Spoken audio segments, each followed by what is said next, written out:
Hey everybody, how's it going? How is your Tuesday going? Hopefully it's going well for you. Today we have icy stuff, all kinds of icy things going on outside. So a lot of schools have canceled classes, and one community college did cancel. So a lot of icy road type of conditions happening outside here. Hopefully it's warmer in your area. If you live in a warm climate, I think I need to visit you like all winter because it can get pretty rough here. So I envy you if you're in a warm climate right now and you don't have all of the ice and the snow and things like that to get through. Right now, we just kind of have to stay inside and stay warm. What's nice is that if you run an online business, then your job isn't dependent on the weather. You can just do your job year round at basically any location. You're not tied down to any kind of location, and it doesn't matter what happens with the rest of life. You're able to keep going and keep running your business and keep having some steady inflow of cash coming in, some steady income that can happen at any time. So today what we're talking about is keywords on Pinterest, and I've expressed many times how important the keywords are on Pinterest, and it's one of the things that you really want to master and master very well. I have some plans for some more things to be put into production to help you with that. So if you feel like you're still kind of deficient on keywords, I'm going to provide some more resources and make that available to people so that they really truly can master it. You can also join us in the Pinterest for e-commerce course, and that's a great place for you to learn about keyword mastery on Pinterest, plus everything else that you could think of that would relate to e-commerce, whether you have a blog, whether you are selling products online, physical products, digital products, it doesn't matter. It's just using Pinterest as a tool to drive traffic wherever you want that traffic to go. And maybe you don't have your own website, that's okay. Maybe you sell in a marketplace, but you need to drive traffic there in order to get people to find your products. So what we're going to talk about with the agenda here is keywords and understanding what the real purpose of keywords are, and does that equal sales? Okay. So really what the purpose of keywords are here is just to help people find your pins. Okay, so do keywords automatically mean sales? The answer to that is no.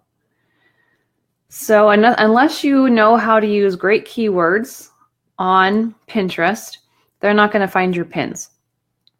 So that's what the real purpose of this is that you need to be able to help people find your pins on Pinterest to begin with. That's your first step is, can people find you on Pinterest? And that's where the keywords come into play.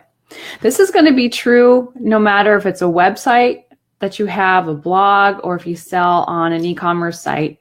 It does start with some search engine optimization and some things about keywords. So if people can find you on Pinterest because they understand how the algorithm works and they understand that Pinterest is a search engine, that also means that you are going to help the Pinterest users find your products or whatever it is that you're offering. Okay, so you're giving them a step. You're helping them find you, which means now you're getting products in front of people if that's what you have displayed in your pins. So that's the next step, is about the purpose of a pin. Okay, so the purpose of a pin is to get them to click through to your product. And I know it seems like I've simplified this. When I sat down to really think about this, this is what I came up with in thinking about it.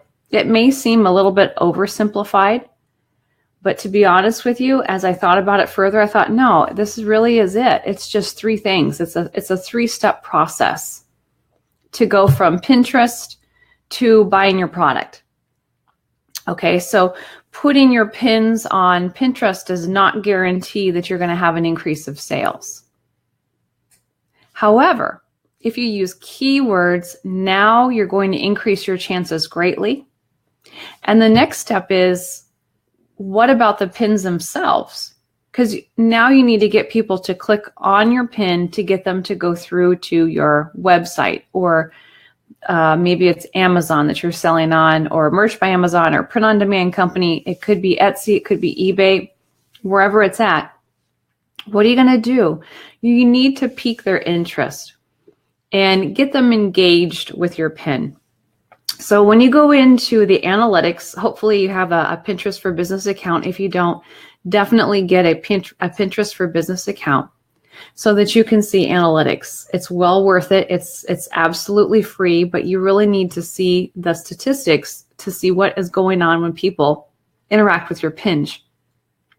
So with the keywords, it's also telling Pinterest what type of people might be interested in your pins. So it's not just for the sake of the Pinterest user for your keywords, but Pinterest itself, because it's a search engine, reads all of those words that you place in your pin descriptions and board descriptions, and it helps identify who the people are that want to see those pins. Okay, so now you've got those pins in front of people. You need to pique their interest with those pins. So this is the second step. You got your keywords appearing more strongly with your pins inside of Pinterest. And your second step is, with the pins themselves, you need to make them want to click through your pin. So here's a question for you to brainstorm. What can you do to increase the chances of people clicking through your pin? Because that's ultimately your goal. You do want people to engage with your pin. That's important because you're developing an audience. But ultimately, it really doesn't do anything unless they click through your pin to see what you offer on the other side of your pin. So what can you do to that pin? Well, we need to think about the types of pins that are on Pinterest, make sure that they are long pins, make sure that if you are selling products, that you have a picture of the product on the pin itself. That's kind of important. Otherwise, people kind of feel betrayed if they see a picture that is of one thing and then they click through your pin and they see something completely different. They feel like they were sort of roped into it. It doesn't give them a very good feeling. So I would, somewhere on the pin, make sure that you have a picture of your product. It doesn't have to be big. It could be small, but think creatively of how you can do that so that people understand what this is truly about. So you need to help them understand your pin. Make sure that you've got great pictures on your pin. You have text overlay. That text overlay needs to tell them what it is. What is your product about? You can kind of think of the text overlay and the pictures on your pin as kind of like a mini website or a mini version of your product page. So you need to tell them what it is that they're looking at. What are these products? What do they do? Is there a problem that it can solve? How can it help me?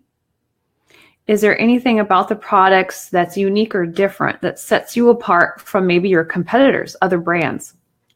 And you want to make sure that you have branding on your pin, because the more times that people see branding, the more opportunity they have to get to know your brand. And if they like what you have to offer, then they will start saving and repinning more and more and more of pins that come from you and your brand. So it is important to put your logo, or if you don't have a logo, you could just do your website domain name on your pin, but something so that you are beginning your branding process. So truly, when you are running a business, it's not just about trying to find something to sell and make some quick money, and you just turn around and repeat, rinse, do it over and over and over again. That's going to wear you out. And there's a point when you do need to build a brand. And then you really have something that is worth value because you have loyal customers, repeat customers with that. So pique people's interest with that pin, and make sure you got your branding on your pin. Think about what kinds of pictures are on your pin. Think about if it's a product pin, that you really do have a picture of the product on the pin so that people don't feel misled. So for example, if you were showing people doing yoga, okay, there's a picture of a girl and she's doing yoga, and there's a nice little saying that you put as a text overlay on the pin. Okay, so people say, wow, I really like this pin. I think I'm going to click through because it's piqued my interest. I want to know more. So they click through the pin and they go to your website or whatever product page URL link that you're sending them to. And what they find on the other side of that pin is a necklace that's for sale. How would you think of that as a buyer? How can you connect yoga with a necklace? But I see this all the time. And what happens is people then contact me and they ask the question of, why am I not getting an increase of sales? I'm using keywords. Yes, you're using keywords, but that's one piece of the puzzle. That's one part of a 3-step process to get from having a presence on Pinterest to equaling sales of your products. So if your pins don't display something about your product, then what you're doing can actually hurt you more than help you. Those people now who are looking at your brand have built a mistrust, and they're not going to want to continue looking at anything that you have to offer because of that experience that they had. So think about, with your pins, what can you do on just the pin itself to help your future possible customer have the best experience possible? Is there a way that you can display an experience on your pin? You have to really be creative and think outside the box on that one, because everyone has different things. They have different businesses, different niche areas, and they have different types of products. What kind of experience can you help your customers, your future customers, be able to have just by the pin itself before they even click through? That's what's going to help you increase your click-through rates on Pinterest. And that doesn't matter if it's organic or if it's paid through the sponsored ads. In order to get that click-through, they need to want to click through your pin. So give them a reason. Pique their interest and think about that. Okay, and then we have the third piece of the puzzle. So you got the keywords. They found your pins because of the keywords. They now see the pin in front of them and they like what they see on that pin. It's piqued their interest. They're like, yes, I am interested in this kind of a product. And I see how unique and different it is, and I love it. They click through the pin. They go to the product page. Or it could be a blog as well. What are you going to do at that point to encourage this future shopper? You're hoping you can turn them into a future shopper, but you haven't captured the sale yet. Just because they click through your pin does not mean that they are going to become your customer. Now, what are you going to do? What can you do to encourage them to purchase right off of the product page or your website? You have to think like a buyer. In other words, the question to ask yourself is this: what's on the other side of your pin? Now, ultimately, this is the third step that is very, very crucial, that has really nothing to do with Pinterest at this point. This is what you have full control and charge of on your end of the deal. So Pinterest has held up their bargain and their end of the deal by helping you to target people and find the people who are interested in what you have to offer. Their job is done. They click through, they went to your website. Now it's all on you. This is where it's your responsibility. So when they look at that product page, what does it look like? Do people want to buy your product? What are you going to do on that product page to encourage them to want to buy your product? You have to really think about this.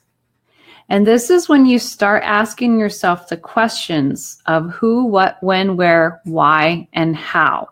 Those basic questions that you learned back in school. And you ask yourself, who is my audience of people? And you talk about that on your product page. What is it exactly? Make sure that you're explaining all of the features of the product well. And where, if it's a product that is location specific, you might want to include that. If not, leave it out. So those questions may not apply to every single product because they're all going to be different. But this question is probably the most important one to ask yourself is why? Why should they buy your product? That one is the ultimate question. What is it about your product that makes it different from everyone else's? Why should they pick yours? Now, you might think it's price. Sometimes it is, but I think actually most of the time the price is only a very small factor. I think it's a myth in people's mind when they think, oh, I have too high of a price, so I just need to keep lowering my price and that's going to increase sales. That's actually not true. You need to give them a reason, regardless of what the price is. You need to give them a reason for why they should buy your product. So it could be that it helps to solve a problem or multiple problems. Now what you need to do on your product page is list out all of the problems that your product can solve and how. That's an important piece of information. You really do have to tell them very specifically what this product can do for them. What are the benefits of the product? How can it help you? So this is the basics of practicing good copywriting. And copywriting is another art form and a skill that is on your website, or maybe you are trying to optimize pages inside of Amazon. If you are an Amazon seller, whether it's a marketplace like eBay or Etsy, whatever it is, you have to practice good copywriting. Maybe it's in your Shopify store as well. What is going to compel them to want to buy your product? Now think about this. If you have a Shopify store, you have the ability to include videos on your product pages.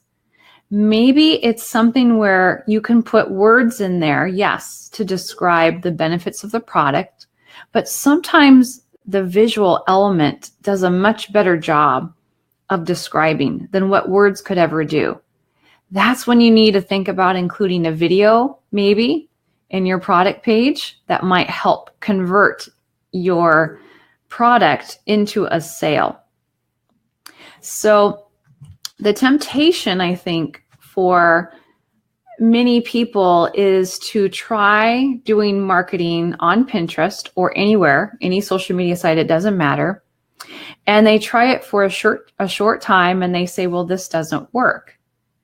Well, there's a lot of pieces of the puzzle in there that need to be addressed in order for this to work. So make sure that you understand with Pinterest specifically what the real purpose of your keywords are. What is the real purpose of your pin? What does it serve? Because if you don't understand that part, it's really going to be hard for you to know how to get a sale. And then what is the real purpose of your product page? Make sure that you have things in place on your product page that will encourage people to want to buy from you, to buy your product. And you can do that in a variety of ways. And this is where the creativity really, really helps you. Okay. If you have any questions about any of that, let me know. You can drop them down in the comment section or write a question here. But I just wanted to briefly talk about this because I felt like it was very, very, very important to address that this is a 3-step process, and understand why you're doing what you're doing, okay? For those that are in the course, definitely if you want to have a conversation about this, we could do that right inside of the group that we have, our exclusive group for those involved in the course. If you need help with any of this, definitely check out the Pinterest for e-commerce course, and I'll show you what that looks like.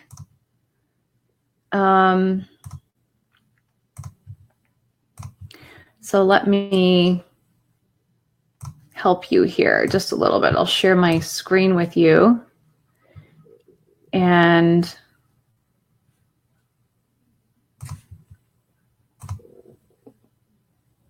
make this so it's not so complicated looking. All right, so if you go to over here on Facebook, there is a page called the Pin Traffic Power. So you just type in Pin Traffic Power over here on Facebook, and you'll go to the page. I'll go to the page here real fast, and you'll see the little logo up here. The second one down, this is the e-commerce course, and this is going to help you learn about the keywords that we talk about. It's everything that is included, no matter where you sell, if it's in a marketplace or on Shopify. One of the biggest problems in online sales that we have is traffic, and how you can use Pinterest to leverage traffic. And it's easy to do. But as we talked about today, Pinterest will own up on their end of the deal, and they will drive that traffic. It's up to you now to take that traffic and convert it into sales. So that's really important for you to keep in mind, that it's not all Pinterest's side. You need to take a partnership with Pinterest and do your part too as well. So it's a partnership. You both are in it together. If you need help with just creating pins, product pins, there is the Pin Factory. This is something that was newly launched just a few weeks ago. And I'll show you what it looks like here on the front. And my site is going to look a little different from what you see when you get there. So the Pin Factory is going to help you with my team of people that I have with pins, and you can create lots of pins. You could do it one time. If you really love it, you could have this service done for you every single month. You can do as much as you want and go from there, but that might serve you well if one of the pieces in your business that you're having trouble with is just creating enough pins. It really does take a lot of pins. And we're talking, lots and lots and lots of pins, hundreds of pins, if not thousands of pins, really, to be honest with you. So if you're just pinning 50 pins a month, that's probably not going to be enough for you to get some good momentum and traction, especially if you're brand new. You got to do way more than that, and make sure that you can start creating your own pins as well. So the Pin Factory can help you with that. I have a team of people ready to go. They create pins for me with my own business, and we can do it for you too. If you need help with understanding anything with keywords, how to create really great pins that's going to entice people to want to click through your pin to find your product on the other side of your pin. And if you want to learn maybe some techniques of how can you get your store or your page to convert a little better, I do share a lot of tips of what I do on my own through experimentation in the course as well. So even though I don't teach you Shopify, I don't teach you how to optimize a product page, how to improve it to increase the sales or convert the sales. I teach you Pinterest, and I teach you how to drive the traffic there. What I do is I share in there a lot of my own experiments, and I share what's working for me so that you can see if you can try that for your business as well. So that might be something that you're interested. If you want more additional help with your business, you can join us with a Pinterest for e-commerce course. And if there's no other questions or comments, we'll wrap it up for today. So think about that. Do keywords equal sales? Well, sort of, but not by themselves. You got to have the other 2 steps after that. And then it's more likely that you are going to be able to increase your sales. So make sure that you have all 3 steps covered in your business. And you're definitely going to increase the growth of your business overall. So that's it for today. Have a great rest of your day and a great rest of your week. And we'll talk again soon. Bye.